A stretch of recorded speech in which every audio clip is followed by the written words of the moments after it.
secteur automobile, mais on est vraiment dans un cas très très différent puisqu'on parle du constructeur français Renault qui a annoncé hier soir mettre en place une nouvelle organisation pour redresser sa situation financière avec la création de 4 business units autonomes autour de 4 marques.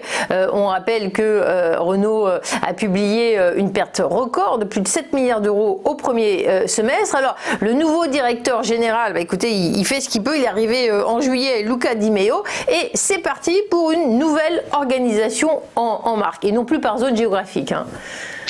Oui, alors j'ai voulu là avoir un peu de cohérence par rapport au discours proposé à l'instant. Déjà rester effectivement dans le même secteur, et puis dans cette comparaison États-Unis-Europe. Alors bien sûr, on ne peut pas comparer le constructeur automobile Renault au constructeur automobile Tesla, mais ça représente bien la différence poussée à son paroxysme entre les actions américaines et les actions européennes.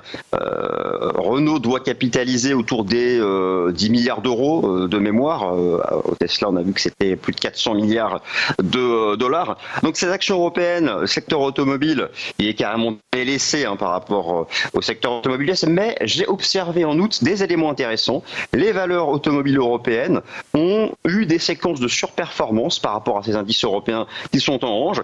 Et moi, je ne serais pas surpris que si la finance internationale arrête d'être hyper sélective comme ça en faveur des valeurs US et du Nasdaq et se décide petit à petit à revenir sur les valeurs cycliques, la value européenne et au sein de la value, les valeurs les plus cycliques, que ces constructeurs automobiles européens retrouvent un peu d'allant. Donc techniquement, pour conclure, il y a une base hyper solide qui a été formée sur le titre Renault à 20 euros, et je pense que cette base donnera pour les prochaines semaines, les prochains mois, une opportunité de se reprendre vers les 28 euros.